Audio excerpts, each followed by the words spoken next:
Bismillahirrahmanirrahim. Assalamualaikum warahmatullahi wabarakatuh. Alhamdulillah, wassalatu wassalamu ala rasulillah, wala hawla wala quwata illa billah ma ba'du. Kaum muslimin, pemirsa dan pendengar Klik Sunnah TV dimanapun Anda berada dan seluruh hadirin Masjid Abdurrahman bin Auf rahimani wa rahimakumullah. Alhamdulillah kita berkumpul kembali dalam majelis ilmu spesial dalam Tablik Akbar. Kesempatan ini kita akan mengangkat tema Inilah Jalan Rasulullah Sallallahu Alaihi Wasallam dan para sahabat. Dibersamai beliau guru kita Ustadzuna Ustadz Dr. Firanda Andirja LCMA Hafizahullah Ta'ala. Dan kami sampaikan jamaah rahimani wa rahimakumullah. Tablik Akbar ini diselenggarakan oleh Takmir Masjid Maba, disiarkan langsung dari Masjid Abdurrahman bin Auf, Bantul, Yogyakarta. Didukung oleh UFA Office, Sahabat Maba, Samila dan Seroja serta Srima dan juga MBI Chapter Yogyakarta.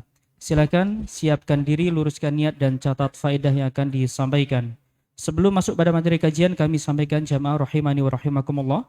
Mohon jamaah dapat mengisi soft di depannya masih kosong dan kami sampaikan Tablik Akbar ini berlangsung dengan jeda kumandang adzan Isya. Hari ini Rabu 25 Rajab 1447 Hijriah. Isya jatuh pada pukul 19:21 waktu Indonesia Barat. Selepas kumandang adzan Isya nanti insya Allah akan dilanjutkan materi dan juga sesi tanya jawab. Kami sampaikan sholat Isya akan diakhirkan. Dan kami sampaikan jamaah rahimani wa rahimakumullah dan juga seluruh pemirsa di Klik Sunnah TV. Seluruh pertanyaan hanya dilayangkan melalui nomor WhatsApp yang tertera di dinding-dinding masjid.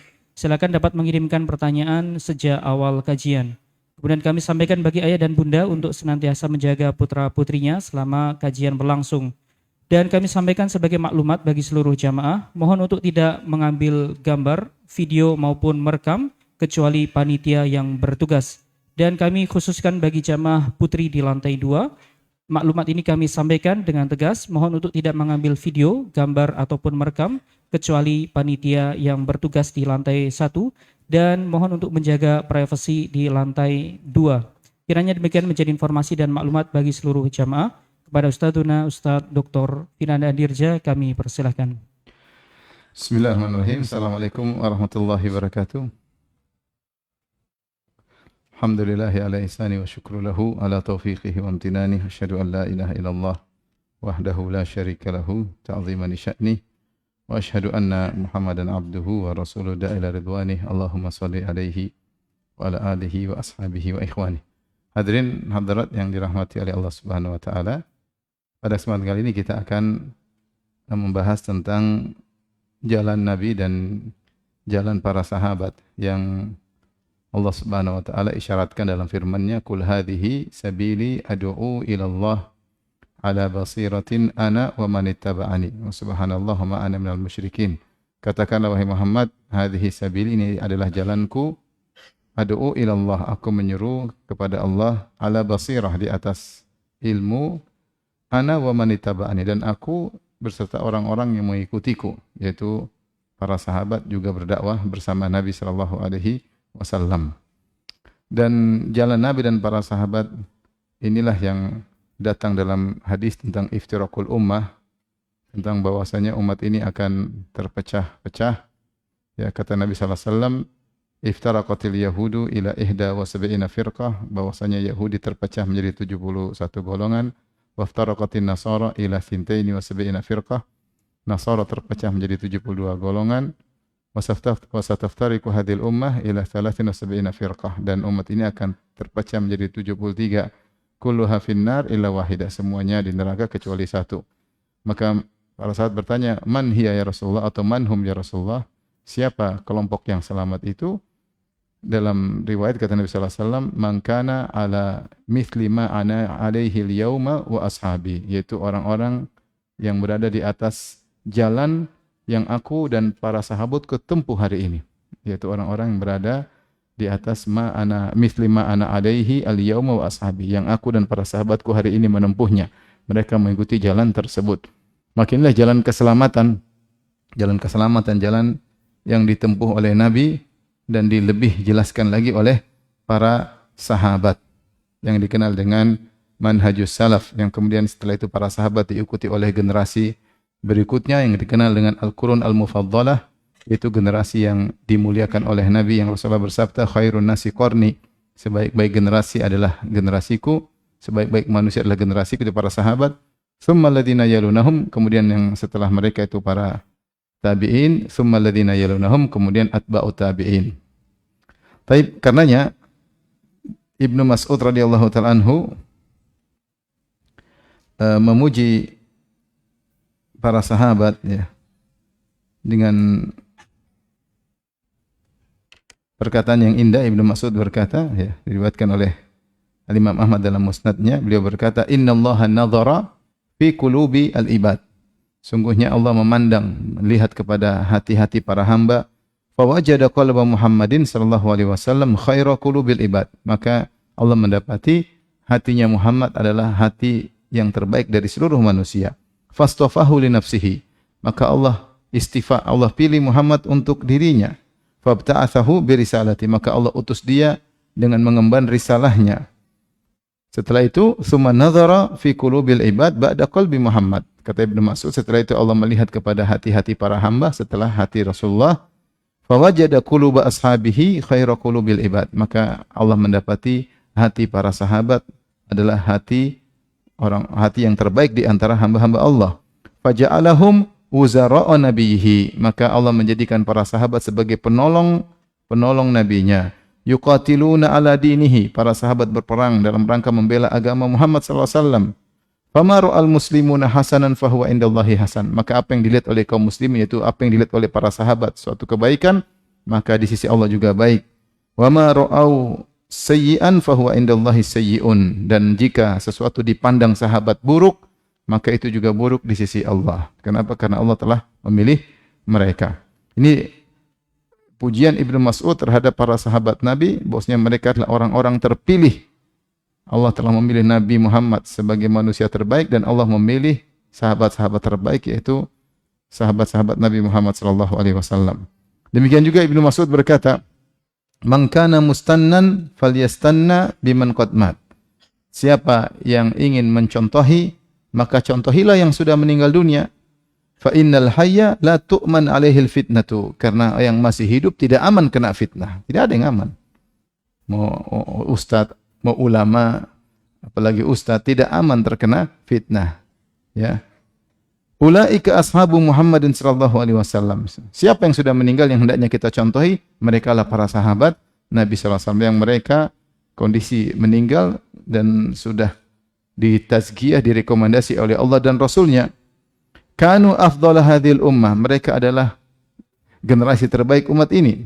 Abarroha quluban. Dan mereka adalah orang-orang yang hatinya paling baik. Wa a'maqaha ilman. Dan mereka adalah orang yang paling dalam ilmunya. Wa aqallaha takallufan. Dan yang paling sedikit untuk membebani diri. Maksudnya tidak bikin-bikin ibadah baru. Enggak, mereka paling jauh dari hal tersebut.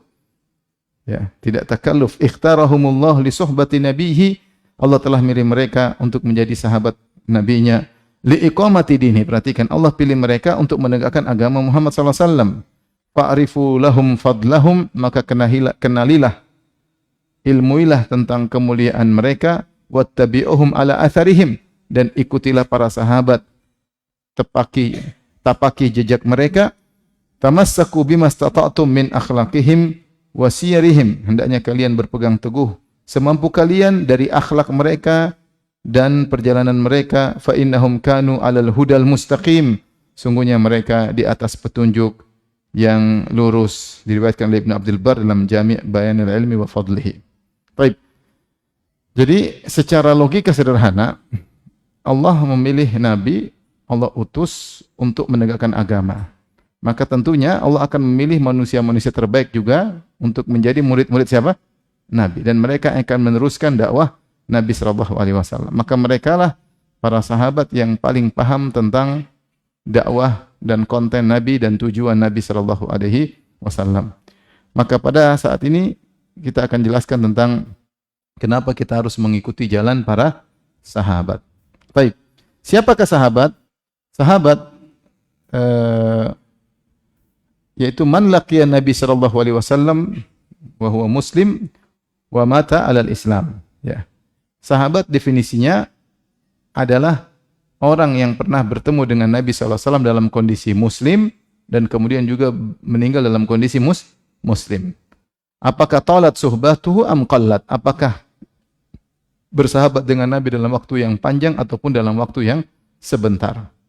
Disebut siapa yang bertemu dengan Nabi agar orang-orang yang tidak bisa melihat juga bisa masuk dalam sahabat. Adapun maka tidak dikatakan siapa yang melihat Nabi, karena ada sebagian sahabat yang tidak lihat Nabi, seperti Abdullah ibnu Ummi Maktum, muadzinnya Rasulullah. Beliau buta, tapi beliau dikatakan sahabat karena bertemu dengan Nabi sallallahu alaihi wasallam. Ini definisi sahabat. Bertemu dengan Nabi dalam kondisi iman, meninggal dalam kondisi beriman. Adapun tabi'i yaitu bertemu dengan sahabat dalam kondisi beriman, meninggal dalam kondisi beriman.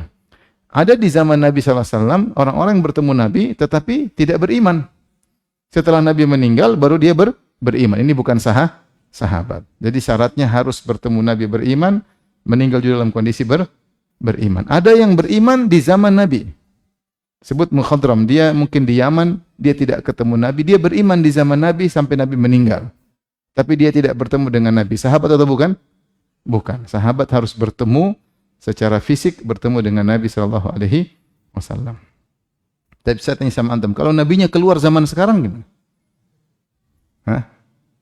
Kalau antum ketemu Nabi keluar zaman sekarang, ikut acara misalnya, jadi sahabat enggak? Makanya saya pernah cerita, saya pernah di mana? Di kapal ketemu ada seorang mengaku Nabi, dia bilang sudah lama saya sembunyikan, sekarang turun wahyu, saatnya saya sampaikan bahwasanya Jibril telah datang kepada saya ya. Subhanallah, hampir jadi Nabi dan saya hampir jadi sahabat.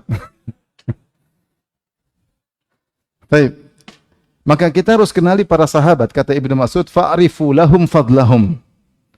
Kenalilah kemuliaan mereka. Wattabi'u atharahum, ikutilah jejak mereka. Tamassaku biha tamassaku mastata'tum min akhlaqihim wasiyarihim. Berpegang teguhlah dengan akhlak mereka semampu kalian dan petunjuk mereka semampu kalian.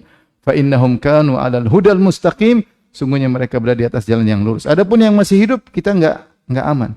Ada seorang kelihatannya soleh, tahu-tahu berubah di ujung kehidupannya. Kita enggak aman. Fitnah banyak, godaan banyak, sehingga belum tentu dia istiqomah sampai meninggal dunia. Yang sudah pasti istiqomah sampai meninggal dunia adalah para sahabat. Apalagi direkomendasi oleh Allah dan direkomendasi oleh Rasulullah sallallahu alaihi wasallam. Tapi kita kasih gambaran sederhana. Pertama saya bahas di sini tentang pengorbanan para sahabat. Para sahabat kita kasih gambaran, terutama kaum muhajirin, mereka meninggalkan agama nenek moyang mereka. Ketika mereka meninggalkan agama nenek moyang mereka, akibatnya terjadi permusuhan dengan kerabat. Mereka ribut dengan bapak mereka, ribut dengan anak mereka, ribut dengan om-om mereka, ribut dengan kabilah mereka. Dan ini terjadi, dimusuhi oleh kerabatnya.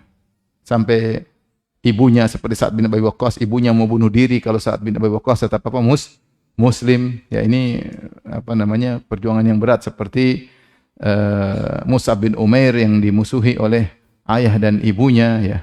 Dan demikianlah mereka harus bermusuhan dengan kerabat mereka. Dan di antara yang bermusuhan dengan kerabatnya adalah Nabi sendiri. Nabi sendiri sallallahu alaihi wasallam bermusuhan dengan kaumnya, kaum Quraisy. Makanya Rasulullah SAW sangat ingin mereka beriman ya. Rasulullah SAW Allah berfirman, "Wala tahzan alaihim." Jangan kau bersedih atas kekufuran mereka. Rasulullah sedih.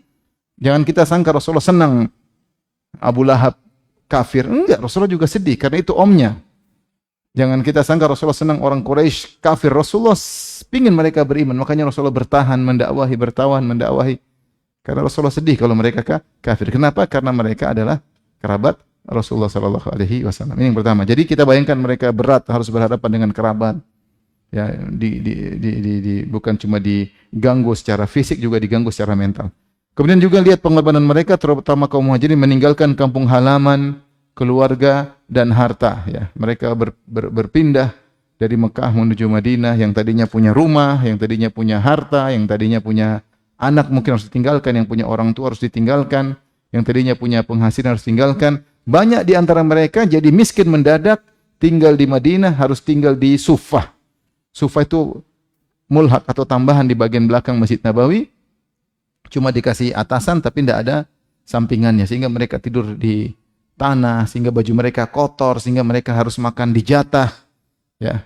Sampai ketika Fatimah radhiyallahu anha minta pembantu budak dari Nabi, Nabi bilang, bagaimana saya mau kasih engkau budak wahai Fatimah, sementara ashabus suffah, orang-orang suffah kelaparan. Mending budaknya saya jual, kalau ada uang saya belikan makanan buat penduduk apa? Suffah. Sampai di antara mereka ada yang bajunya cuma satu, tidak ganti-ganti. Artinya mereka benar-benar berkorban untuk meninggalkan harta ya demi berhijrah di jalan Allah Subhanahu wa taala. Kemudian juga mereka berjuang bersama Nabi melawan musyrikin. Bukan cuma berkorban harta, berkorban meninggalkan kampung, berkorban jiwa dan raga, ikut jihad bersama Nabi sallallahu alaihi wasallam melawan seluruh kaum musyrikin, bukan Quraisy aja. Seluruh kabilah Arab memusuhi kaum muslimin. Seluruh kabilah Arab, kabilah Ghatafan, Arab Badui, kabilah Hawazin, semua kabilah Arab memusuhi Nabi SAW. Bukan cuma kabilah Arab, bahkan Romawi juga ingin menyerang kaum muslim. Bukan cuma Romawi, bahkan Persia juga ingin menghabiskan kaum muslimin. Siapa yang berjuang bersama Nabi? Para sahabat. Para sahabat. Kalau kita baca kisah mereka berjuang, berjihad, berjalan sampai ratusan kilo, sampai sahabat yang mengikat kaki mereka, yaitu perang Zatul Riqaq. Kenapa disebut Zatul Riqaq? Karena mereka ambil kain, jadi mereka jalan pakai khuf mereka rusak, sehingga mereka harus terus berjalan melewati mungkin batu-batu cadas. Akhirnya mereka kasih kain sehingga kuku mereka lepas, berjalan mungkin ratusan kilo untuk berjihad. Kalau kita belum sampai udah mati di luar, belum sampai ketemu musuh sudah mati di tengah jalan ya. Bayangkan bagaimana Khalid bin Walid perang Mu'tah, berjalan mungkin 1000 kilo dari Madinah ke Mu'tah, 1000 kilo lebih. Berjalan bawa 3000 orang, ternyata musuhnya 200.000 orang. Maksud saya, sahabat berjuang luar biasa. Kita ini bukan siapa-siapa ya. Makanya ketika ada seorang bertanya kepada seorang sahabat, dia berkata, kalau kami Muhammad di zaman kami, maka kami tidak akan biarkan Muhammad kecuali berjalan di atas pundak-pundak kami. Jadi kayaknya kalau ada Rasulullah saya akan, maka sahabat tegur, kalian jangan bilang gitu. Kau tidak tahu bagaimana kondisi waktu di zaman Nabi. Maka dia cerita tentang perang Khandaq yang sangat mengerikan. Ketika kaum muslimin cuma sekitar 1.500 dikepung oleh 10.000 pasukan. Ya. Kata Allah Subhanahu wa taala, "Idz ja'ukum min fawqikum wa min asfala minkum wa idz zaghatil absar wa balagatil qulubul hanajir wa tadhunnuna billahi dhununa." Ketika musuh datang dari atas kalian 10.000, kemudian ke asfala minkum, yaitu kaum Yahudi sekitar 700 dalam kota Madinah. Wa idz zaghatil absar, sehingga pandangan kalian tidak stabil. Wa balagatil qulubul hanajir, sampai hati kalian, jantung kalian masuk ke kerongkongan saking ketakutan, deg-degan yang luar biasa. Jangan bilang, coba kalau saya di zaman Nabi, saya akan jadi pembela Nabi, ngalahin sahabat. Jangankan zaman Nabi, zaman sekarang aja udah nggak beres. Sedikit-sedikit bikin status, gimana mau jadi? Mau jadi zaman sahabat. Kalau mungkin seorang hidup di zaman sahabat, bukan jadi pengikut Rasulullah, jadi pengikut Abu Jahal atau Abu Lahab, atau jadi munafik. Kondisi tidak gampang seperti yang dibayangkan. Makanya para sahabat berjuang luar biasa. Kemudian di antara keutamaan mereka, kesabaran dalam menjalani kehidupan yang sulit. Mereka miskin. Bagaimana mereka menggali Khandaq sampai mereka kelaparan, sampai mereka ikat perut mereka dengan batu. Ternyata Nabi juga ikat perutnya dengan apa? Dengan batu, kelaparan. Sampai Rasul lihat mereka kelaparan, Rasul mengatakan, Allahumma la aisha illa aishal akhirah. Ya Allah, tidak ada kehidupan sungguhnya kecuali kehidupan apa? Akhirat. Kehidupan susah, miskin, merana, hanya sebentar. Ini bukan kehidupan sungguhnya, ini kehidupan semu. Kehidupan sungguhnya di akhirat. Farhamil ansar wal muhajirah. Ya Allah, rahmatilah kaum ansar dan kaum muhajirin ya. Dan kisah ma'ruf bagaimana para sahabat kelaparan, kesusahan ya. Apalagi zuhudnya Nabi SAW itu banyak kisah. Kemudian mereka berinfak luar biasa. Yang kaya infak, yang miskin juga berinfak. Abu Bakar As-Siddiq berinfak seluruh hartanya berkali-kali. Seluruh hartanya dia infak, subhanallah. Ya. Umar bin Khattab berinfak berapa? Setengah hartanya. Coba kita berapa coba? Setengah juga nggak ada. 1/10 juga masih ragu-ragu. Saya bilang sama kawan, ente coba uang 5 miliar. Kalau ente infak 1 miliar kan masih sisa 4 miliar. Kan cuma 20%, masih ada 80%, 4 miliar masih banyak. Iya, tapi berat 1 miliar. Kalau uang cuma 4 miliar. Kalau uang 100 miliar, 1 miliar ringan, cuma 1%. Tapi kalau sudah sampai 20% berat. Antum punya uang 100 juta, infak 1 juta, berat atau tidak? Berat, padahal cuma 1%. Padahal masih aman, masih ada 99 juta. Itu pun kita merasa berat. Sahabat dahulu sampai minta izin infak seluruhnya. Abu Bakar infak, Rasulullah biarkan. Ka'ab bin Malik, ya Rasulullah, di antara tobatku, saya lepas diri dari seluruh hartaku. Kata Nabi, jangan. Karena kau tidak seperti siapa? Abu Bakar. Rasulullah larang. Sahabat, di antara juga Abu Lubabah, ketika dia bertobat, dia bilang, saya infak seluruh harta. Rasulullah, jangan. Sebagian sahabat dilarang oleh Nabi. Beda dengan Abu Bakar. Rasulullah tahu, Abu Bakar kalau infak seluruhnya, dia jago dagang. Tawakalnya tinggi, keluarga juga mendukung. Makanya saya bilang cerita Abu Bakar menakjubkan. Abu Bakar As-Siddiq radhiyallahu anhu, ketika dia berinfak seluruh hartanya, keluarganya mendukung. Sampai ketika dia berinfak, ketika hijrah, dia keluarkan seluruh hartanya. Datang bapaknya, Abu Kuhafah. Kemudian ngomel-ngomel, gimana bapak kalian, wahai Asma? Begitu Asma masih di situ. Pergi tidak meninggalkan harta kepada kalian sama sekali.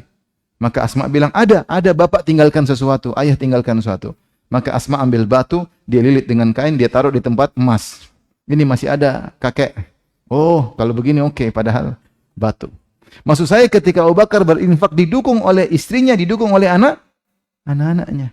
Antum kalau mau berinfak seluruh harta, kira-kira yang pertama kali mencegah siapa? Istri. Yang benar aja. Memang istri antum pelit. Kita belum tentu didukung oleh keluarga. Sahabat jangan tanya, infak seluruh harta. Setengah harta. Ya. Kata waktu perang Tabuk, kata Utsman, alayya bimat ibil, saya yang tanggung 100 ekor onta. Bi ahlasiha wa aqtabiha, dengan pelananya, dengan dudukannya. Saya tanggung semuanya karena onta ada harganya, pelananya ada harganya, katapnya juga ada, dudukan juga ada harganya. Kemudian kata Utsman, alayya bi mi'atin ukhra, 100 lagi saya tanggung. Utsman bilang lagi, alayya bi mi'atin ukhra, saya tanggung 300 onta dengan seluruh peralatannya. Kata Nabi sallallahu alaihi wasallam, ma darra Ibnu Affan ma amila ba'dal yaum. Setelah ini Utsman mau bikin apapun tidak ada masalah, kata Nabi sallallahu alaihi wasallam. Maksudnya kita berinfak sedikit sudah bingung ya. Sampai saya pernah ditanya, Ustaz, saya kemarin terprovokasi, saya infak banyak, boleh minta kembali enggak Ustaz? Ini nyata, saya pernah ditanya seperti itu. Spontanitas sesaat, habis itu mikir-mikir, wah ternyata. Atau ditelepon istrinya, mana uang? Bisa jadi, wallahu alam. Bisa diantum bilang istri ngelarang kan? Baik, ini sahabat, bukan cuma yang kaya, yang miskin juga berusaha. Alladzina yalmizuna al-muttawwi'ina minal mu'minina fis shadaqat walladzina la yajiduna illa juhdahum fayaskharuna minhum sakhirallahu minhum. Orang-orang munafik mengejek para sahabat yang infak banyak, kata orang munafik, riya. Yang infak sedikit, Allah tidak butuh infak sedikit. Padahal mereka sudah berusaha, cuma mungkin bawa 1 sok, cuma gandum mungkin 3 kilo, diejek. Tapi mereka dalam kondisi susah, mereka tetap berusaha berinfak. Ya, berusaha tetap berinfak. Jadi para sahabat luar biasa. Makanya infak mereka, terutama di awal-awal Islam, tidak akan sama dengan infak kita sekarang. Karena mereka perintis dalam dakwah. Infak mereka punya pengaruh yang luar biasa tentang keberlangsungan dakwah atau berhentinya. Makanya Rasulullah SAW memuji Abu Bakar di depan Abu Bakar sampai Abu Bakar menangis. Kata Rasulullah SAW, ma nafa'ani malun qat, ma nafa'ani malu Abi Bakrin. Tidak ada harta bermanfaat kepadaku seperti hartanya Abu Bakar. Maka Abu Bakar pun menangis dan dia berkata, mali wala nafsi illa laka ya Rasulullah. Tidaklah hartaku dan bahkan jiwaku kecuali untuk Anda, wahai Rasulullah. Sambil menangis. Siapa sih saya? Kata Abu Bakar As-Siddiq. Kalau kita mungkin langsung bikin status, lihat Nabi puji kita. Baik, makanya Rasulullah menegur Khalid bin Walid yang mencela Abdurrahman bin Auf. Padahal Khalid bin Walid siapa? Khalid bin Walid adalah Saifullah, pedang Allah. Tapi ketika terjadi masalah dengan Abdurrahman bin Auf, maka Rasulullah tegur Khalid. Kenapa? Khalid bin Walid masuk Islam belakangan. Tahun 8 Hijriah. Abdurrahman bin Auf masuk Islam sejak awal. Antara Islam Abdurrahman bin Auf dengan Khalid berapa jauh? 13 tambah 8 berapa? 21 tahun bedanya. Ketika Khalid bin Walid mencela Abdurrahman bin Auf Rasulullah tegur, la tasubbu ashabi, jangan kalian cela sahabatku, sahabat yang spesial yang masuk Islam sejak awal. Lau anna ahadakum anfaqa misla Uhudin dhahaban ma balagha mudda ahdi wala nasifa. Kalau salah seorang dari kalian punya emas sebesar gunung Uhud yang panjangnya 7 sampai 8 kilo, lebarnya 2 sampai 3 kilo, tingginya 100 meter, di atas mungkin di bawah juga 100 meter. Dia punya emas sebanyak itu. Berapa coba kira-kira beratnya? Kita enggak pernah timbang ya. Itu kalau dia infakkan di jalan Allah tidak akan sama dengan infak sahabat cuma 2 genggam gandum, bahkan 1 genggam gandum. Kenapa? Karena infak sahabat di awal Islam terkait dengan berlangsungnya dakwah atau berhentinya dakwah. Seakan-akan mereka berinfak bibit-bibit yang akan berkembang. Apa infak-infak belakangan tidak lain kecuali hanyalah dampak dari infak mereka di awal. Maka sahabat sangat-sangat mulia, perjuangan mereka sangat mulia. Dan mereka hidup di zaman sangat sulit menemani Rasulullah sallallahu alaihi wasallam. Makanya Ibnu Mas'ud mengatakan, "Tsumma nadhara ila qulubil ibad ba'da qalbi Muhammad." Kata Ibnu Mas'ud, Allah melihat hati-hati manusia setelah hatinya Muhammad. Fa wajada quluba ashabi khairu qulubil ibad. Maka Allah mendapati hati para sahabat adalah hati yang paling terbaik di antara para hamba. Faja'aluhum muzara'a nabiyhi, maka Allah jadikan mereka sebagai penolong-penolong nabinya Muhammad sallallahu alaihi wasallam. Ya. Wa aqama bihim dinahu, dengan sahabat Allah tegakkan agama Rasulullah sallallahu alaihi wasallam. Taib, ini pengorbanan sahabat secara global. Taib, sekarang kita bahas keutamaan sahabat. Keutamaan sahabat datang dalam Al-Qur'an banyak sekali dan dalam hadis juga banyak ya. Dalam Al-Quran misalnya, seperti dalam surat Al-Anfal ayat 64, kata Allah, ya ayyuhalladzina amanu hasbukallah wa man ittaba'aka minal mu'minin. Ya ayyuhan nabi, bukan ya ayyuhalladzina amanu, ya ayyuhan nabi.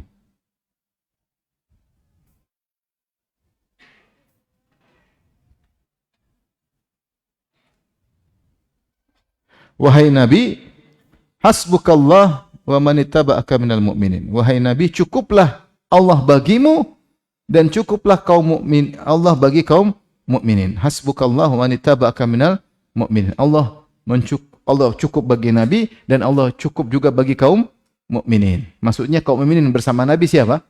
Para sahabat. Ini janji bahwasanya Allah akan menolong para sahabat. Ini ayat menunjukkan keutamaan para sahabat karena Allah mengatakan cukup aku bagi mereka. Sebagaimana cukup aku bagi engkau Muhammad, cukup aku juga bagi mereka.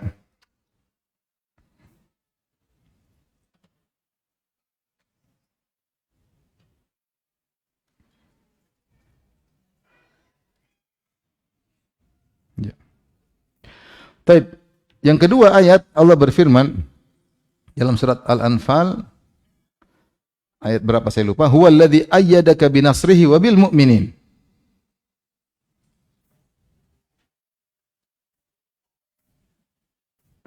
Surat Al-Anfal ayat 62, ayat 62. Kata Allah, dialah yang telah menolong engkau wahai Muhammad bin nasrihi wa bil mu'minin, dengan pertolongan Allah dan dengan kaum mukminin. Di sini Allah memberi imtanna, yaitu menyebutkan anugerah Allah kepada Rasulullah. Ya wahai Rasul, yang tolong engkau siapa? Aku langsung tolong engkau dan juga aku jadikan para sahabat untuk menolongmu. Jadi para sahabat disediakan oleh Allah untuk menolong siapa? Rasulullah sallallahu alaihi wasallam. Ini tazkiyah dari Allah. Allah berfirman, huwallazi ayyadaka binasrihi wa bil mu'minin. Dia yang telah menguatkan engkau wahai Muhammad dengan pertolongannya dan dengan kaum mukmin, itu para sahabat. Surat Al-Anfal 63, Allah berfirman, wa allafa baina qulubihim law anfaqta ma fil ardi jami'an ma allafta baina qulubihim walakinna Allah allafa bainahum. Dan Allah telah menyatukan hati para sahabat, kaum muhajirin, kaum ansar, Allah satukan hati mereka. Lau anfaqta ma fil ardi jami'an, wahai Muhammad, kalau kau infakkan seluruh harta di atas muka bumi, kau tidak bisa satukan hati mereka. Walakin Allah allafa bainahum, tapi Allah yang telah menyatukan mereka. Allah sebutkan di antara anugerah Allah kepada para sahabat, Allah jadikan mereka, hati mereka satu. Makanya Allah mengatakan ruhama'u bainahum, mereka saling tolong di antara, saling sayang di antara mereka. Jadi di antara keutamaan para sahabat, Allah yang menyatukan hati mereka. Bahkan Allah menyatakan, Muhammad, kau tidak mampu untuk menyatukan hati kaum muslimin, kau tidak mampu. Tapi yang menyatukan siapa? Allah Subhanahu wa taala. Menyatukan hati mereka buat apa? Di atas kebenaran, untuk menolong Muhammad sallallahu alaihi wasallam. Ini rekomendasi kepada para sahabat. Kemudian juga dalam surat At-Taubah ayat 20 kata Allah, alladzina amanu wa hajaru wa jahadu fi sabilillahi bi amwalihim wa anfusihim a'dhamu darajatan indallah. Kata Allah, dan orang-orang yang beriman dan berhijrah dan berjihad di jalan Allah dengan harta mereka dan diri mereka, mereka tinggi derajatnya di sisi Allah Subhanahu wa taala. Siapa? Para sahabat. Allah sedang memuji para sahabat. Demikian juga dalam surat Al-Anfal ayat 74. Allah berfirman, "Walladzina amanu wa hajaru wa jahadu fi sabilillahi walladzina awaw wa nasaru ulaika humul mu'minuna haqqan." Allah puji Muhajirin Ansar. Kata Allah, orang-orang yang beriman dan berhijrah dan berjihad. Demikian juga orang-orang yang mengayomi dan menolong, yaitu kaum Ansar, yaitu kaum Muhajirin, kaum Ansar. Kata Allah, ulaika humul mu'minuna haqqan. Mereka itulah orang yang benar-benar imannya sungguh-sungguh. Lahum maghfiratun wa rizqun karim, bagi mereka ampunan Allah dan rizki yang mulia. Kemudian juga Allah berfirman pada surat Al-Anfal 75, walladzina amanu min ba'du wa hajaru wa jahadu ma'akum faulaika minkum. Dan orang-orang yang beriman setelahnya, yaitu ada sahabat di awal Muhajirin Ansar, mereka berjihad. Ada yang belakangan baru nyusul jihad, nyusul seperti Al-Asy'ariyin, Abu Musa Al-Asy'ari yang nyusul ke Madinah belakangan. Sebagian sahabat belakangan baru datang ke Madinah. Kemudian mereka ikut berjihad, kata Allah, faulaika minkum, maka mereka sama dengan kalian. Allah juga puji, baik yang hijrah dan jihad di awal maupun yang hijrah dan jihad belakangan. Kemudian Allah berfirman dalam surat At-Taubah 88, lakinnir rasul walladzina amanu ma'ahu jahadu bi amwalihim wa anfusihim ulaika lahumul khairatu wa ulaika humul muflihun. Akan tapi Rasul dan orang-orang beriman yang bersamanya, itu para sahabat, berjihad dengan harta mereka dan diri mereka. Mereka itulah orang-orang yang mendapatkan kebaikan-kebaikan yang banyak dan mereka orang-orang yang beruntung. Dan lihat ayat surat At-Taubah ayat 100. Was-sabiqunal awwaluna minal muhajirin wal ansar walladzina tabauhum bi ihsan radhiyallahu anhu wa radu an wa adda lahum jannatin tajri tahtahal anhar. Dzalikal fawzul azim. Kata Allah Subhanahu wa taala, yang awal-awal masuk Islam dari kaum muhajirin, kaum ansar, Allah ridho kepada mereka dan mereka ridho kepada Allah. Makanya menjadi syiar kalau kita bilang sahabat, kita bilang apa? Radhiyallahu anhu. Kenapa? Karena Allah bilang Allah ridho kepada mereka. Wa adda lahum jannatin tajri tahtaha al-anhar. Allah siapkan bagi mereka surga. Jadi mereka dijamin maksud surga. Berikutnya surat Al-Fatih ayat 18. Allah berfirman, laqad radiyallahu 'anil mu'minina idh yubayyi'unaka tahta asy-syajara fa'alima ma fi qulubihim wa anzala sakinata 'alaihim wa athabahum fathan qariba. Kata Allah, sungguh Allah telah ridha kepada kaum mukminin yang membayat engkau di bawah sebuah pohon. Fa'alima ma fi qulubihim. Allah tahu kebaikan hati mereka. Di sini Allah merekomendasi bukan cuma fisik mereka, zahir mereka, bahkan Allah juga merekomendasi batin mereka, bahwasanya Allah tahu ketulusan hati mereka. Dan semua yang membaiat Nabi di bawah pohon Ridwan, semuanya dijamin masuk surga oleh Nabi sallallahu alaihi wasallam, yaitu ashabus samurah. Karena pohon Ridwan tersebut pohon samurah, yaitu pohon yang agak berduri-duri ya. Sini Allah katakan fa'alima ma fi qulubihim. Allah tahu baiknya isi hati mereka. Lihat juga surat Al-Fatih ayat 29. Allah puji para sahabat, Muhammadur Rasulullah walladzina ma'ahu asyiddau 'alal kuffari ruhama'u bainahum. Muhammad Rasulullah dan orang-orang bersama mereka. Sifatnya apa? Asyidda 'alal kuffar, tegas terhadap orang-orang kafir. Ruhama'u bainahum, dan kasih sayang di antara mereka. Terus Allah puji zahir mereka. Tarahum ruk'an sujada. Kalian dapati mereka rukuk sujud. Itulah para sahabat. Kegiatan mereka rukuk sujud ibadah, rukuk sujud ibadah. Tidak seperti kita atau sebagian kita. Kalau ketemu bicara dunia. Makanya Syekh Utsaimin mengatakan rahimahullah, pembicaraan tentang dunia bukan sekarang, bukan cuma orang awam. Bahkan penuntut ilmu juga kalau ketemu bicaranya apa? Dunia. Itu zaman Syekh Utsaimin yang beliau wafat tahun 2020 atau 2020 apa? Tahun 2000-an, saya lupa ya. Tahun 2000-an beliau meninggal. Berapa tahun yang lalu? 26 tahun lalu. Beliau sudah melihat adanya fenomena ini. Kata beliau, sekarang orang bicara dunia bukan cuma orang awam. Bahkan penuntut ilmu kalau ketemu bicara tentang apa? Dunia. Itu 26 tahun yang lalu, apalagi zaman sekarang. Beda dengan sahabat, tarahum ruk'an sujada. Kalau kalian sahabat yang kalian dapati mereka rukuk mereka sujud. Ibadah yang kita lihat. Ya. Makanya Rasulullah mengatakan, siapa manusia terbaik? Alladzina idza ru'u dzukirallah. Orang-orang jika dilihat membuat kita ingat sama Allah Subhanahu wa taala. Ini manusia terbaik. Itulah para sahabat. Tarahum ruk'an sujada. Allah puji zahir mereka. Setelah itu Allah puji keikhlasan mereka. Mereka rukuk dan sujud bukan karena riya. Tarahum ruk'an sujada yabtaguna fadlan minallahi wa ridwana. Mereka sujud dan rukuk dalam rangka mencari karunia Allah dan dalam rangka mencari keridhaan Allah. Berarti mereka ikhlas atau tidak? Ikhlas. Allah puji keikhlasan mereka. Simahum fi wujuh min athari sujud. Ciri-ciri mereka ada bekas sujud di wajah mereka. Ada yang mengatakan yaitu kekhusyuan wajah, ada yang mengatakan ada asar sujud karena sujud di tanah dahulu, mereka dulu sujud di tanah. Dan banyak pendapat terkait ini. Artinya nampak kekhusyuan pada wajah mereka. Kemudian kata Allah, "Dzalika mathaluhum fit Taurat." Itulah perumpamaan mereka dalam Taurat. Menunjukkan sahabat bukan cuma dipuji di Al-Quran, tapi juga dipuji di Taurat. Jadi di Taurat yang disebut bukan cuma Muhammad saja. Bahkan sahabat-sahabat Muhammad juga dipuji dalam Taurat. Mungkin sekarang kita nggak dapat ayat seperti itu dalam Taurat karena sudah terjadi penyimpangan. Tapi Allah bilang ada ayat muji para sahabat dalam Taurat. Kemudian Allah sebutkan wa mathaluhum fil Injil. Adapun perumpamaan sahabat dalam Injil, kazar'in akhraja syata'ahu fa'azarahu fastaghlada fastawa ala suqihi yu'jibu zurra'a liyaghidha bihimul kuffar. Adapun perumpamaan para sahabat dalam Injil seperti biji yang ditanam, kemudian tumbuh, kemudian menguat, kemudian kokoh, menyenangkan penanamnya. Kata para ulama, ini adalah perumpamaan tentang Rasulullah yang mendidik para sahabat. Kemudian Rasulullah SAW senang dengan hasil didikannya. Ibarat seorang petani yang menanam biji, bijinya mulai tumbuh. Petani senang nggak? Kalau lihat bijinya mulai tumbuh, atau tukang kebun lihat bijinya mulai tumbuh, mulai kokoh, tinggi, berbuah. Senang atau tidak? Senang. Dia ikuti pelan-pelan, dia rawati pelan-pelan, dia siram. Kira-kira Nabi dengan sahabat demikian, pelan-pelan diurusi. Sampai menjadi generasi yang sangat sukses. Yang ketika Nabi meninggal, mereka siap untuk menguasai dunia dengan keimanan mereka.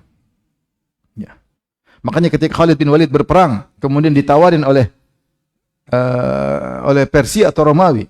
Dia bilang, udah Khalid, kau pulang aja. Nanti saya bagi-bagikan setiap anak buahmu sekian dinar. Sudah pulang aja. Kata Khalid, enggak. Saya datang dengan kaum yang mereka mencintai kematian seperti kalian cinta dengan bir. Bayangkan. Gimana mau mundur?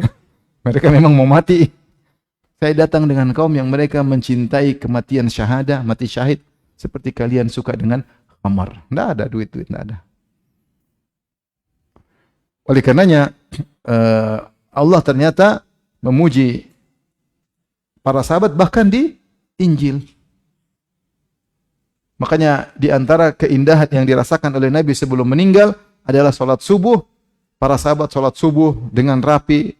Kemudian Nabi di hari terakhir sebelum meninggal dunia, tanggal 12 Rabiul Awal ketika tahun 11 Hijriah, ketika beliau meninggal dunia, para sahabat sedang salat, maka beliau buka tirai beliau, kemudian beliau tersenyum melihat didikannya, murid-muridnya pada salat subuh berjamaah. Rasulullah tersenyum, kata Anas, sampai ka'anna wajahu waraqatu mushaf. Seakan-akan wajahnya lembaran Al-Quran. Saking berseri-serinya Nabi Rasul sallallahu alaihi wasallam. Jadi Allah puji para sahabat. Ya. Kemudian demikian juga dalam surat Al-Hasyr ayat 8 sampai 9. Allah puji Muhajirin Ansar. Kata Allah Subhanahu wa taala tentang kaum Muhajirin, ya.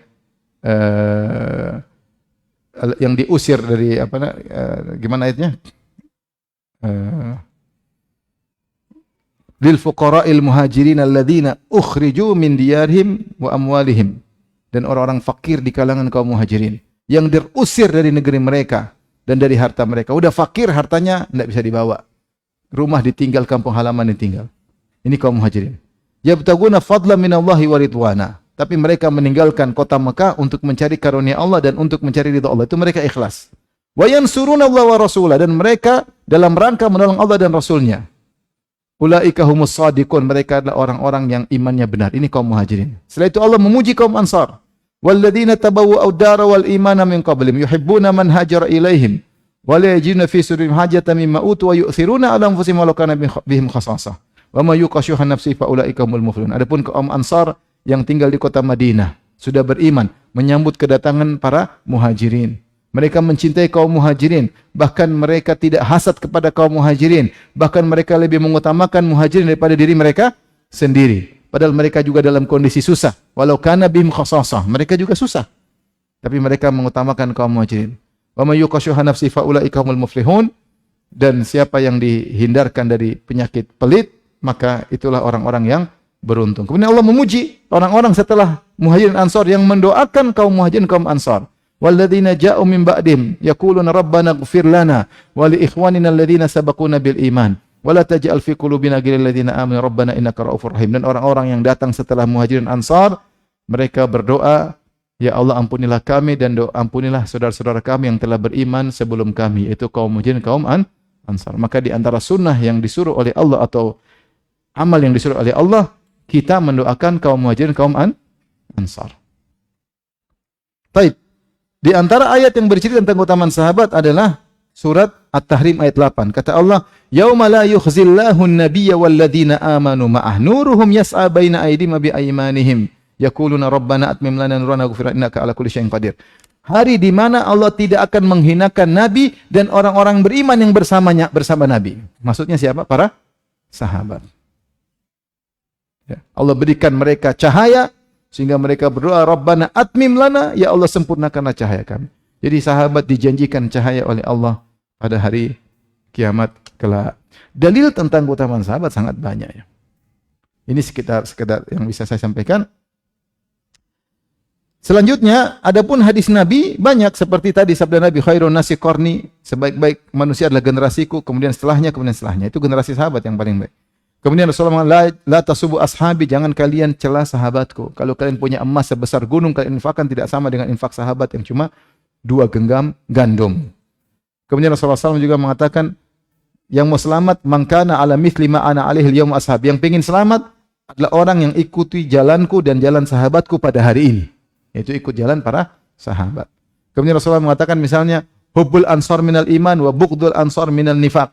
Cinta kaum ansar termasuk iman, benci kepada kaum ansar termasuk kemunafikan. Dan banyak dalil dikumpulkan oleh para ulama. Taib. Setelah kita membahas tentang pengorbanan para sahabat dan keutamaan para sahabat, timbul pertanyaan, kenapa kita harus ikut sahabat? Tentunya sudah saya isyaratkan dalam isyarat-isyarat sebelumnya, tapi sekarang kita jelaskan lebih detail lagi. Perhatikan kewajiban mengikuti jalan sahabat. Kenapa jalan sahabat harus kita ikuti? Poin pertama, kenapa? Mereka adalah yang pertama dalam beriman. Yang pertama beriman kita atau para sahabat? Para sahabat. Yang pertama berilmu kita atau para sahabat? Sahabat. Yang pertama mengamalkan kita atau para sahabat? Sahabat. Yang pertama berdakwah kita atau para sahabat?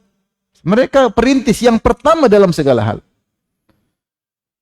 Makanya Ibnu Taimiyah dalam Minhajus Sunnah Nabawiyah berkata, "Wa dzalika anna awwala hadhihi al-ummah humul ladzina qamu bid-din." Hal ini karena generasi pertama umat ini mereka yang telah menegakkan agama. Tasdiqan, mereka yang pertama kali membenarkan, wa ilman, mereka yang pertama kali berilmu tentang agama ini, wa amalan, mereka yang pertama kali mengamalkan, wa tablighon, dan mereka yang pertama kali mendakwahi. Fa ta'nu fihim ta'nun fid-din, maka mencela sahabat berarti mencela agama. Karena yang paling pertama semuanya apa sahabat. Fawajaba mujibun lil i'rad ya mimma amma ba'atha Allah bin nabiyyin. Siapa yang mencela sahabat menjadikan seorang berpaling dari ajaran Rasulullah. Karena semua yang diajarkan oleh Nabi dipahami, diilmui, dibenarkan, didakwahkan oleh siapa? Sahabat. Baik. Ini pertama, mereka menonjol dari mereka adalah golongan yang pertama. Yang kedua, mereka yang paling paham tentang agama. Kenapa yang paling paham? Pertama, guru mereka langsung siapa? Nabi. Kita, misalnya saya melihat bagaimana Syekh Abdul Muhsin Abbad begitu zuhudnya. Dari si pakaian, kemudian betapa dermawan, sering bagi-bagi misalnya sebagian hartanya kepada murid-muridnya. Bahkan ketika dia dapat hadiah dari raja, dia bilang saya berikan kepada murid-murid saya. Zuhud. Pakaian zuhud, penampilan zuhud. dermawan. Nggak usah heran. Kenapa? Gurunya Syekh bin Baz rahimahullahu ta'ala. Gurunya siapa? Syekh bin Baz rahimahullahu ta'ala. Ya. Nah, kalau kita lihat sahabat begitu hebat, jangan heran. Karena gurunya siapa? Rasulullah. Maka dikatakan, idza urifa sabab, batalal ajab. Kalau diketahui sebabnya, maka heran tidak jadi heran. Contoh seperti ketika sahabat sedang sholat. Siapa? Abbad bin Bishr radhiyallahu anhu ketika sedang sholat, tahu-tahu ada anak panah yang mengenai dia. Dia lanjutkan sholat. Anak panah kedua kena lagi, lanjutkan sholat. Anak panah ketiga kena lagi, baru dia selesai sholat. Kemudian dilihat oleh Ammar bin Yasir, kenapa kau tidak berhenti sholat? Bangunkan saya untuk gantian ronda berjaga. Kata Abbad bin Bishr, saya sedang baca surat Al-Kahfi. Saya tidak ingin berhenti di tengah jalan ketika sholat malam. Kita kalau digigit semut langsung Al-Kahfi buyar. Buyar karena tidak hafal. Ini sahabat, bisa seperti itu gimana? Saya bilang jangan heran. Karena gurunya siapa? Rasulullah SAW. Taib, azan dulu ya. Selamat.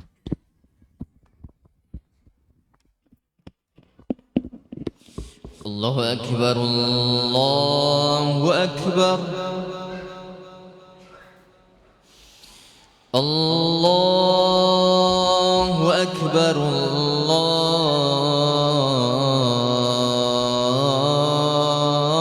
Allahu Akbar. Ashhadu an la ilaha illallah.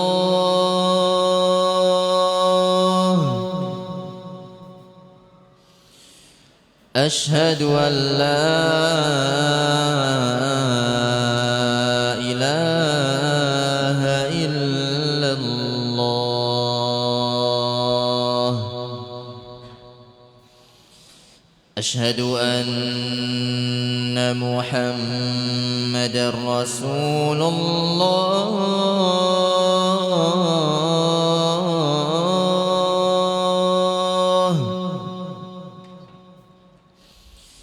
أشهد أن محمدا رسول الله.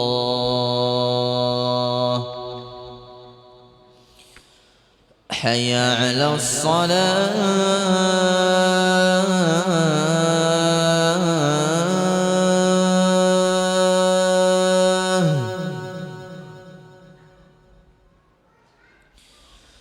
حي على الصلاة.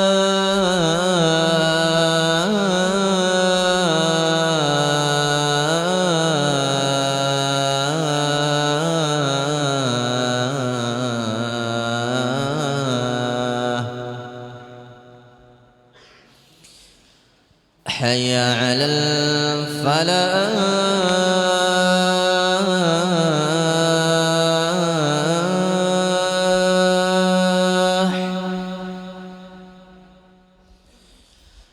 حي على الفلاح.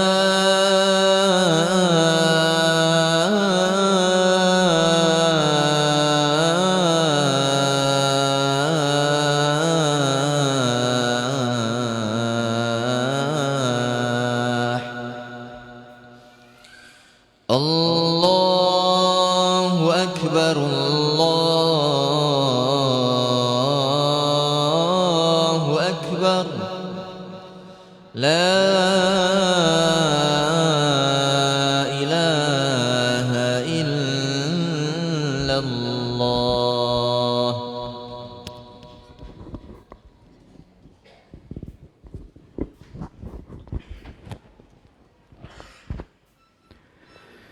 Jadi mereka yang terbaik karena guru mereka Rasulullah SAW. Idza urifa sabab batalal ajab. Kalau kita tahu sebabnya maka tidak usah heran karena gurunya adalah Nabi Shallallahu Alaihi Wasallam. Ya. Lihatlah Ja'far bin Abi Thalib ketika berperang dalam perang Mu'tah. Dia bertahan sampai ketika bendera jatuh dia pegang dengan tangan kirinya, ketika jatuh lagi dia pegang dengan kedua lengan atasnya sampai meninggal. Dan ditemukan 80 bekas luka, tombak, panah, pedang, semuanya bagian depan. Semuanya bagian depan. tidak mundur meskipun hanya 1 detik, tidak pernah. 1 jengkal tidak mundur sampai meninggal. Luar biasa ya. Saya kalau sering baca tentang kisah sahabat, luka di sekujur tubuh, luar biasa. Mungkin kalau kita ikut perang sekali terdapat 1 luka, mati langsung. Ini sahabat sampai berarti luka terus berperang, terluka terus berperang. Sampai kisah seorang sahabat dalam perang Uhud atau perang Badar yang kemudian dia berperang dalam perang Badar. Ketika dia berperang sampai tangannya kena pedang sehingga tangannya lepas. Sehingga dia tetap berperang sementara tangannya gantung karena kulitnya masih apa? Gantung. Kata dia, ketika saya mulai kesakitan, saya pun injak tangan, saya lepasin. Adz-Dzahabi ketika mengomentari kisah ini bilang, inilah jagoan yang sesungguhnya. Kalau kita udah langsung selesai, absen. Kenapa? Gurunya siapa? Rasulullah SAW. Jangan heran. Saya baca ini kayak mustahil, tapi terjadi. Luar biasa. Itu luar biasa. Belum kalau kita bicara tentang sedekah mereka, keikhlasan mereka, ketulusan mereka, keberanian mereka. Jangan heran karena guru mereka adalah Rasulullah SAW. Yang pertama, mereka paling tahu tentang agama. Kenapa? Karena mereka lebih tahu tujuan Nabi dan lebih tahu tentang syariat. Karena mereka menemani Nabi sampai belasan tahun, sampai puluhan tahun. Sebagian sahabat sampai puluhan tahun, 23 tahun. Ya mereka tahu Nabi itu modelnya begini, sukanya begini, mereka tahu. Dan mereka tahu ayat ini turun kenapa. Kira-kira mana lebih tahu? Kita yang mereka-reka atau mereka yang mengalami langsung? Kalau mereka ada suatu turun ayat, tentang siapa? Tentang mereka. Berarti mereka tahu enggak maksud ayat tersebut kira-kira? Tahu untuk ayat turun tentang mereka. Kenapanya, maksudnya apa, cakupannya apa. Mereka lebih tahu daripada kita. Kita cuma sok tahu. Mereka lebih mengerti daripada kita. Maksud dan tujuan syariat. Karena ayat turun tentang mereka. Hadis-hadis tentang mereka. Baik. Yang ketiga, mereka dibimbing langsung oleh Nabi, bahkan dibimbing langsung oleh Allah. Bukan cuma Nabi yang membimbing mereka, Allah langsung. Makanya turun-turun ayat terkait mereka. Kalau mereka salah, Allah tegur. Allah tegur. Turun ayat mengajari mereka, turun ayat menegur mereka, turun ayat tentang mereka, turun ayat memuji mereka, turun ayat menegur mereka. Ayat-ayat turun terus tentang mereka. Makanya ketika Jabir bin Abdullah melakukan azal, yaitu berhubungan intim, kemudian air maninya dikeluarkan daripada rahim, maka dia berkata, kunna na'zil wal Qur'anu yanzil. Ketika ditanya apakah melakukan azal boleh, kata dia, kami dulu di zaman Nabi, kami melakukan azal, Al-Quran turun. Dia ingin bilang apa? Seandainya haram pasti Allah tegur. Maksud saya dia ingin menunjukkan kami itu dibimbing oleh Allah. Kalau kami melakukan haram pasti Allah tegur. Ketika Allah tidak tegur berarti hukumnya boleh. Ini dalil bahwasanya mereka adalah paling mulia. Kemudian Ibnu Qayyim menyampaikan juga, Ibnu Qayyim ini poin yang ini. Ibnu Qayyim juga menyampaikan, mungkin kita tambahkan. Mereka paling hebat kenapa? Karena mereka adalah generasi yang paling ngerti tentang kerusakan secara terperinci. Sebelum Nabi datang, serusak-rusaknya komunitas-komunitas Arab, serusak-rusaknya komunitas-komunitas Arab. Mereka bunuh anak perempuan hidup-hidup. Mereka kalau tidak bisa keseimbangan, mereka bunuh. Mereka mencampakkan wanita, mereka berzina, mereka minum khamar, mereka main judi, hobinya perang. Sampai ada bulan-bulan haram. Bulan haram apa? Muharram apa? Bulan apa? Apa? Muharram, kemudian Rajab, ya. Terus apa? Ada yang berurutan Zulqa'dah, Zulhijjah, Muharram. Terus apa? Rajab. Setelah Muharram bulan apa? Setelah Muharram bulan apa? Bulan apa? Bulan Safar. Bulan Safar itu artinya apa? Kosong. Kenapa kosong? Karena mereka sudah 3 bulan berturut-turut enggak perang. Zulqa'dah duduk enggak boleh perang. Zulhijjah ada musim haji. Haji sudah di zaman dahulu.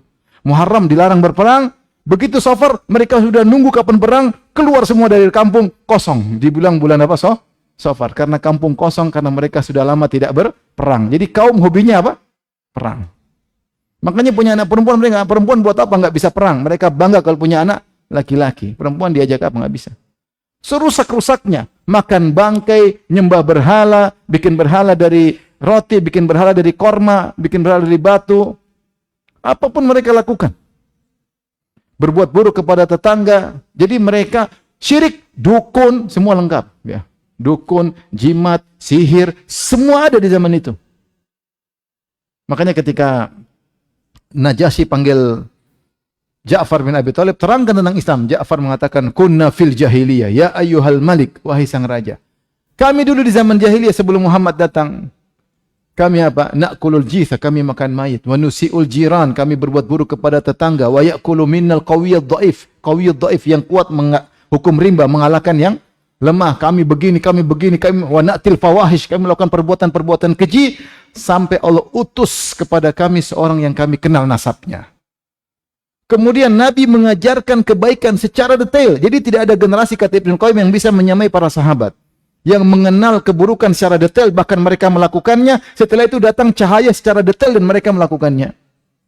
Dan kalau sudah berkumpul pengetahuan tentang keburukan secara detail dan pengetahuan tentang kebaikan secara detail, maka ilmunya sempurna. Dan tidak ada seperti itu, seperti para sahabat. Mereka dulu praktisi. Makanya terkadang sahabat di masjid ngobrol tentang masa lalu, mereka tertawa-tertawa. Ah, dulu kamu nyembah ini ya mungkin. Mereka tertawa-tawa, Rasulullah lewat, Rasulullah tersenyum. Jadi mengenang masa lalu tentang apa? Dulu, aduh kita ini parah dulu. Mungkin gitulah kira-kira. Jadi mereka generasi terbaik karena mengumpulkan keburukan secara detail, bahkan pernah praktisinya, dan mereka juga mengenal kebaikan secara apa? Detail, karena yang ajar langsung adalah Rasulullah. Kita aja belajar hadis nggak habis-habis. Bagaimana ilmu yang mereka dapatkan. Jadi mereka yang paling paham. Kalau mereka yang paling paham, tentunya konsekuensinya mereka yang hendaknya diikuti. Tapi yang berikut, yang ketiga, perintah Allah untuk mengikuti mereka. Ternyata Allah perintahkan kita untuk mengikuti mereka. Contoh, Allah berfirman, isyarat dalam surat Al-Baqarah 137, kata Allah, fa in amanu bimithli ma amantum bihi faqad ihtadaw. Kalau mereka beriman seperti keimanan kalian, sungguh mereka telah mendapat hidayah. Makanya saya lupa tadi, Allah puji mereka dengan suatu ayat yang luar biasa. Kata Allah, kuntum khaira ummatin ukhrijat linnas. Kalianlah umat terbaik. Selesai. Yang pernah dikeluarkan bagi manusia, umat terbaik adalah siapa? Para sahabat. Para sahabat lebih afdal dari sahabat Musa. Para sahabat lebih afdal daripada sahabat Musa alaihissalam. Lebih afdal dari sahabat Isa alaihissalam. Mereka paling afdal. Karena mereka khairu ummatin ukhrijat linnas. Umat terbaik yang pernah Allah keluarkan bagi manusia. Yaitu siapa? Sahabat Rasulullah sallallahu alaihi wasallam. Maka kata Allah, syarat kalau imannya benar harus beriman seperti para sahabat. Kata Allah, fa in amanu bimithli ma amantum bihi faqad ihtadaw. Kalau mereka beriman seperti iman kalian, yaitu para sahabat, sungguh mereka terdapat hidayah. Berarti kalau mereka tidak beriman seperti iman sahabat, tidak dapat hidayah. Ini dalil perintah agar kita ikuti imannya para sahabat. Akidahnya sahabat kita ikuti, bukan akidah belakangan ngarang-ngarang pakai logika, pakai Plato, Aristoteles, pakai ilmu kalam. Enggak. Akidahnya para sahabat, imannya para sahabat yang diketahui oleh para salaf. Maka di antara hal menakjubkan, saya baca perkataannya sebagian ulama ahli kalam seperti Ar-Razi. Ar-Razi ketika dia bahas tentang definisi iman, dia bilang Asy-Syafi'i radhiyallahu anhu, karena dia menggabungkan Syafi'i, dia bermadzhab Syafi'i. Syafi'i mengatakan iman itu adalah keyakinan, perkataan, perbuatan. Dan itu definisi iman menurut Ahlussunnah. Kata Ar-Razi, ini salah, nggak bisa begini. Dia kritiki Imam Syafi'i, padahal dia tahu itu perkataan Imam Syafi'i. Dia nukil untuk dia kritiki. Dia mengatakan iman tanpa amal. Dia bermadzhab Murji'ah. Maksudnya dia berani mengkritiki Imam Syafi'i. Itu dalam bukunya. Saya nukil dalam Syarah Aqidah Wasithiyah. Jadi jangan bilang semua bermadzhab Syafi'i, akidahnya seperti Imam Syafi'i. Ini Razi nekat menyelisih siapa? Imam Syafi'i. Semoga Allah merahmati mereka semua. Tapi maksud saya, ketika tidak sesuai dengan akidahnya, dia kritiki. Ya. Dan ada saya nukil seperti perkataan dari beberapa, seperti Al-Qurtubi rahimahullah. Dia mengatakan Allah tidak di atas, tapi dalam tafsirnya dia nukil bahwasanya keyakinan Allah di atas ini adalah keyakinan seluruh salaf. Dia mengatakan demikian. Seluruh salaf tanpa ragu-ragu menetapkan Allah di atas. Dan mereka tidak pernah menolak Allah di atas. Mereka tidak mentawil, dia sebut semuanya, tapi ternyata dia menyelisih. Setelah dia mengakui bahwasanya para salaf mengatakan Allah di atas. Ini bukan perkataan saya. Saya nukil dalam Syarah Aqidah Wasithiyah. Pengakuan mereka akidah salaf seperti itu. Makanya Az-Zahabi membawa ratusan ulama yang mengatakan Allah di atas. Maksud saya, sekarang Allah bilang, kalau beriman ikut iman siapa? Para sahabat. Faqad ihtadaw. Fa in amanu mithla ma amantum bih, kalau kalian beriman seperti imannya para sahabat, sungguh kalian telah mendapat apa? Hidayah. Kemudian dalam surat yang lain, dalam surat An-Nisa 115, Allah mengatakan, "Wa may yushaqiqir rasula min ba'di ma tabayyana al-huda wa yattabi' ghayra sabilil mu'minin nuwallihi ma tawalla wa nusli jahannam wa sa'at masira." Kata Allah, siapa yang beroposisi dengan Rasulullah, yushaqiq itu beroposisi. Min ba'di ma tabayyana al-huda, setelah jelas petunjuk baginya, masih saja beroposisi.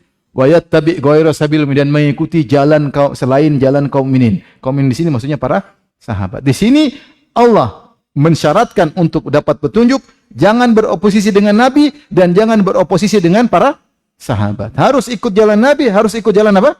Sahabat. Kalau tidak, nuwallihi ma tawalla wa nuslihi jahannam, maka kami biarkan dia berpaling, kami masukkan neraka jahannam wa sa'at masira. Dan itu seburuk-buruk tempat kembali. Di sini ayat jelas harus ikut apa? Sahabat. Lebih jelas lagi dalam surat At-Taubah ayat 100. Was-sabiquna, perhatikan, was-sabiquna al-awwaluna minal muhajirin wal ansar. Orang-orang pertama yang masuk Islam dari kalangan muhajirin dan kaum ansar. Ini dua golongan, muhajirin dan ansar. Setelah itu yang ketiga, walladzina tabauhum bi ihsan, dan orang-orang belakangan yang mengikuti mereka dengan baik. Jadi syaratnya kalau mau selamat masuk surga, mengikuti muhajirin dan ansar dengan pengikutan yang baik. Allah mengatakan, was-sabiquna al-awwaluna minal muhajirin wal ansar walladzina tabauhum bi ihsan radhiyallahu wa radu'an wa adalhum jannatin tajri tahtaha al-anhar. Yang pertama kali masuk Islam, kaum muhajirin dan kaum ansor, dan orang-orang belakangan yang mengikuti mereka dengan pengikutan yang baik. Maka mereka diridhoi oleh Allah dan Allah ridho bagi mereka, dan bagi mereka surga yang Allah siapkan bagi mereka. Syarat agar diridhoi oleh Allah harus ikut jalan para sahabat. Jelas. Maka saya bilang secara logis, para sahabat adalah penukil agama. Mereka naqalatu din, mereka yang menukil agama, mereka yang menukil Al-Quran, mereka yang menukil sunnah, maka mereka harus golongan terbaik. Secara konsekuensi logis, Allah harus jadikan mereka yang terbaik, karena mereka yang menukil ajaran Rasulullah. Seandainya mereka tidak baik, berarti Allah tidak hikmah, Allah tidak adil. Gimana nabinya top, muridnya paling buruk? Makanya orang Syiah ketika ditanya, siapa manusia terbaik di zaman Musa? Mereka jawab, manusia terbaik di zaman Musa adalah sahabat Nabi Musa. Siapa manusia terbaik di zaman Isa? Orang Syiah akan menjawab, manusia terbaik di zaman Isa, Hawariyun, sahabat-sahabatnya Nabi Isa. Tapi kalau ditanya, siapa manusia terburuk di zaman Muhammad? Mereka bilang sahabat Muhammad. Itu enggak logis. Enggak logis. Berarti Muhammad gagal dalam mendidik sahabat 23 tahun, gagal. Begitu Muhammad SAW meninggal, murtad katanya. Ini gagal. Gagal atau tidak kalau begitu? Gagal. Berarti mereka, Rasulullah SAW ini dikibulin oleh para sahabat. Nah, benar.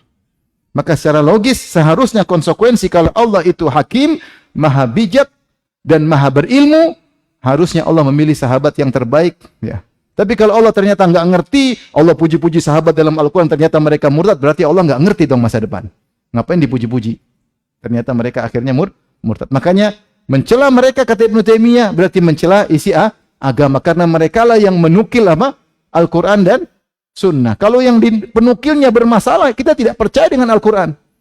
Kita tidak percaya dengan hadis-hadis Nabi, karena yang menukil para sahabat. Kalau ternyata para sahabat kafir semua, murtad, tukang bohong, ya mungkin Al-Quran yang dinukilkan salah, karena mereka tukang bohong. Mungkin hadis yang dinukilkan, ini secara logika ya, secara logika. Dan tidak mungkin Tuhan seperti itu. Baik. Adapun perintah Nabi SAW, tadi perintah Allah, perintah Nabi secara khusus, Nabi berkata dalam hadis Irbad bin Sari, alaikum bis sunnati wa sunnatil khulafa'ir rasyidin al-mahdiyyin min ba'di, ikutilah sunnah Nabi dan sunnahku dan sunnah para sahabat khulafa'ir rasyidin, addu 'alaiha bin nawajid, gigitlah dengan erat-erat, wa iyyakum wa muhdatsatil umur, berhati-hatilah dengan perkara-perkara baru, tinggalkan perkara baru. Kemudian Rasulullah juga bersabda hadis iftiraqul ummah tadi. Siapa yang selamat? Kelompok yang selamat, kata Nabi, man kana ala mithli ma ana alaihil yauma wa ashabi, itu golongan yang berada di atas jalanku dan sahabatku pada hari ini. Ini perintah untuk ikuti jalan para sahabat. Bahkan secara spesifik kata Rasulullah SAW, iktadu billadaini min ba'di, ikutilah dua orang setelahku, Abi Bakrin wa Umar. Ikutilah Abu Bakar dan Umar, ini secara spesifik. Setelah Khulafaur Rasyidin lagi spesifik, Abu Bakar dan Umar. Kemudian larangan Nabi untuk berbuat bid'ah, yaitu jangan ikuti ajaran-ajaran baru. Bertahanlah dengan apa yang diajarkan oleh Khulafaur Rasyidin. Hati-hati dengan perkara-perkara baru. Ketika Rasulullah mengatakan hati-hati dengan perkara baru, melazimkan kita ikuti perkara lama. Benar atau tidak? Tapi perkara lama siapa yang kerjain? Para sahabat. Oleh karenanya para sahabat mengingkari bid'ah. Contoh Ibnu Mas'ud mengingkari orang zikir rame-rame ada pemimpinnya. Halilu mi'ah, kata ayo ya tali 100 kali. La ilaha illallah, la ilaha, kata Ibnu Mas'ud, ini bid'ah. Ibnu Mas'ud ingkari, ini zaman Nabi enggak ada. Abu Musa al-Asy'ari sahabat juga tapi dia sahabat belakangan. Ibnu Mas'ud senior, dari sejak di Mekah sudah masuk Islam. Abu Musa datang belakangan dari Yaman, Asy'ariyin. Dia lihat dia mau ingkari, dia takut. Dia tunggu Ibnu Mas'ud. Bagaimana menurut engkau? Ibnu Mas'ud akhirnya marah. Laqad ji'tum bi bid'atin dzulma aw fuqtum ashaban Nabi sallallahu alaihi wasallam. Kalian telah muftatihu babil dhalalah, kalian telah datang membuka pintu kesesatan atau kalian telah unggul dari sahabat. Karena sahabat tidak pernah begini. Ini kok kalian bikin ritual yang sahabat tidak pernah bikin. Cuma dua kemungkinan. Kalian lebih hebat dari Nabi atau kalian bahlul, cuma dua. Atau kalian membuka pintu apa? Setan. Kata mereka, ya Abu Abdurrahman, ma nuridu illa khaira. Kami melakukan ini tidak lain untuk kebaikan. Daripada ngantuk, mending kreasi rame-rame. Kata Ibnu Mas'ud, wa kam min muridil khair lan yusibahu. Betapa banyak orang ingin kebaikan tidak mendapatkannya. Kaidah, karena sahabat tidak melakukannya. Contoh seperti Ibnu Umar juga mengingkari bid'ah qadariyah yang muncul. Demikian juga Ali memerangi Khawarij, muncul di zaman sahabat. Sudah muncul bid'ah-bid'ah, muncul firqah-firqah sudah mulai di zaman para sahabat. Di antara yang menakjubkan, saya tutup kajian kita, di antara yang menakjubkan, kita dapati sebagian salaf mengingkari perkara-perkara yang kelihatannya boleh. Seperti di zaman salaf ada namanya al-qasas. Al-qasas itu apa? Orang yang dakwah dengan cerita. Cerita kisah ini, cerita kisah ini, cerita kisah ini, cerita kisah ini. Kita tahu cerita itu boleh. Apalagi ceritanya benar, tetapi ketika dijadikan suatu rangkaian dan metode dalam berdakwah, ternyata diingkari oleh para salaf. Kalau ditinjau dari satu kegiatan, oke, tapi ketika dijadikan sarana untuk dakwah ngumpulin orang-orang, maka salaf mengingkari karena para sahabat tidak ada yang demikian. Ini satu kasus. Kasus kedua, majelis sama. Majelis sama itu orang datang kemudian dengarkan kasidah-kasidah tentang raqaiq, tentang hak akhirat, tentang zuhud, diingkari oleh para salaf. Di antaranya yang mengingkari oleh Ibnu Taimiyah. Ibnu Taimiyah rahimahullah dalam Majmu' Fatawa, kemarin saya sempat baca, jilid 11 halaman 620. Silakan antum cari. Jilid 11 halaman 620 dan seterusnya. Dia ditanya, ini kasus. Ditanya Ibnu Taimiyah, ada orang-orang tukang maksiat, mereka minum khamar, mereka berzina, mereka ini. Terus ada seorang syekh ingin mendakwahi mereka. Dia sudah berusaha dakwahi, ternyata tidak dapat petunjuk. Sehingga dia punya ide, menurut dia tidak ada cara agar pelaku maksiat ini menjadi taubat kecuali dibuat majelis sama. Majelis sama itu dikumpulin, kemudian kasidah-kasidah, kemudian benar pakai duf, tapi tanpa musik, tanpa suling, tanpa syababah, tanpa ada suling, artinya semuanya sarananya boleh. Duf kalau tidak pakai musik kan boleh. Kasidah-kasidah isinya tentang akhirat, tentang raqaiq, tentang zuhud. Akhirnya mereka senang, mereka kumpul, akhirnya mereka taubat. Banyak di antara, tidak semua, tapi banyak di antara mereka yang taubat. Kemudian Ibnu Taimiyah ditanya, bolehkah cara seperti ini dalam berdakwah? Saya tanya sama antum, kalau dengar kasidah boleh atau tidak hukum asalnya? Boleh, enggak ada masalah. Isi syair-syair, kasidah maksudnya syair-syair. Bukan kasidah dangdutan, bukan maksudnya. Syair-syair tentang akhirat. Boleh atau tidak? Boleh. Duf tanpa musik boleh enggak? Boleh. Tanpa suling boleh. Maka Ibnu Taimiyah kemudian menjelaskan, dia buka penjelasan panjang, dia sampai berhalaman-halaman, yang 4 atau 5 halaman. Tapi intinya dia mengatakan, sesungguhnya Rasulullah diutus dengan lengkap, agama sudah sempurna. Dan yang dihadapi oleh Nabi dan para sahabat lebih buruk daripada yang Syekh itu hadapi. Lebih gila, lebih hancur, lebih rusak. Tapi dengan Al-Quran, dengan metode Nabi mereka dapat hidayah. Ini Ibnu Taimiyah jelaskan. Maka kalau Syekh tidak menemukan cara agar mereka hidayah, bukan karena agama yang kurang, tapi karena dia jahil. Dia enggak ngerti cara yang baik dalam berdakwah. Sungguhnya cara berdakwah sudah diajarkan oleh Nabi SAW. Kemudian Ibnu Taimiyah mengingatkan, dengan cara seperti itu memalingkan orang daripada Al-Quran. Makanya dinukil perkataan Imam Syafi'i, khalaftu bi Baghdad. Aku ketika meninggalkan Baghdad, aku tinggalkan takbir. Ahdatsathu zanadiqah, yang dibuat oleh orang-orang zindik. Takbir itu apa tadi? Majelis sama, kumpul-kumpul. Orang kalau sudah kumpul rame seperti kita kumpul sini, kemudian saya baca kasidah, ini kasidah, ini kasidah, sampai jam 12 malam, orang lebih senang daripada dengar kajian Al-Quran dan Sunnah. Akhirnya manusia ada alternatif, dia meninggalkan yang baik, akhirnya menuju yang kurang kurang baik. Kata Ibnu Taimiyah, ini memalingkan orang dari Al-Quran dan Sunnah. Akhirnya outputnya tidak sebagaimana yang diinginkan. Tapi mereka sholat tapi senangnya joget-joget, senangnya kasidah-kasidah, tapi kosong. Karena tidak pernah diisi dengan apa? Ilmu. Beda ketika hati mereka mendengar Al-Quran dengan tangisan, beda. Sehingga ketika mereka sering nangis dengan qasidah-qasidah, dengar Al-Quran mereka hambar. Ini yang dikhawatirkan oleh Ibnu Taimiyah. Justru dengan metode ini memalingkan orang dari metode yang benar. Sehingga yang terbaik adalah metode Nabi dan para sahabat. Karena yang dihadapi umat lebih hancur ketika itu, tapi outputnya sangat hebat. Dan itulah yang dilakukan oleh para salaf. Maksudnya, saking mereka kencengnya terhadap sunnah, sampai perkara yang asalnya boleh pun mereka ingkari ketika dijadikan sarana untuk apa? Dakwah. Saya tanya sama antum, kalau kita kumpul, kita mungkin nyanyi-nyanyi, enak atau tidak? Enak, apalagi sambil goyang kepala kanan kiri. Oh ya. Kalau ditanya ngapain goyang-goyang? Ya, daripada tripping Ustaz. Ya, daripada benar kalau daripada tripping, tapi akhirnya orang malas mau ngaji ini apa? Musing, pikir, ngaji fikih, mikir, ngaji akidah, mikir. Malas orang mau yang santai. Maunya yang menyenangkan. Tapi outputnya apa? Nggak ada. Nanti tahu-tahu datang syubhat, masuk kena syubhat. Terbiasa dengan yang enak-enak. Di antara yang mereka ingkari di zaman Abu Zur'ah dan juga zamannya Imam Ahmad. Abu Zur'ah muridnya Imam Ahmad. Muncul di zaman mereka ada seorang ahli zuhud namanya Al-Harith Al-Muhasibi. Al-Harith Al-Muhasibi ditahdir oleh Imam Ahmad karena dua kesalahannya. Kesalahan pertama, dia bicara ilmu kalam. Yang kedua, dia menulis buku yang tidak pernah ditulis oleh para ulama sebelumnya. Dia tulis buku dengan metode namanya judulnya Tawahum. Antum bisa download internet, namanya Tawahum. Tawahum itu bahasa Arab artinya bayangkan. Jadi kalau antum baca buku dia, indah. Dia tulis, bayangkan ketika kau akan mati, maka nyawamu akan keluar, kau akan kesakitan, maka datang malaikat maut, kau tidak tahu dia ingin cabut dengan keras atau dengan lembut. Jadi kita disuruh menghayal. Itu kan bagus buku seperti itu. Bayangkan ketika kau didatangi oleh malaikat mungkar dan nakir. Ini ternyata buku ditahdir oleh para ulama. Sampai Abu Zur'ah Ar-Razi, ada nukilannya. Abu Zur'ah Ar-Razi, bagaimana dengan buku Harith Al-Muhasibi? Kata dia, kutub bid'ah wa dalalat. Ini kutub bid'ah dan kesesatan. Kata dia, ya Imam, ini ada ibrah. Cukup orang dapat ibrah dengan asar, dengan dalil.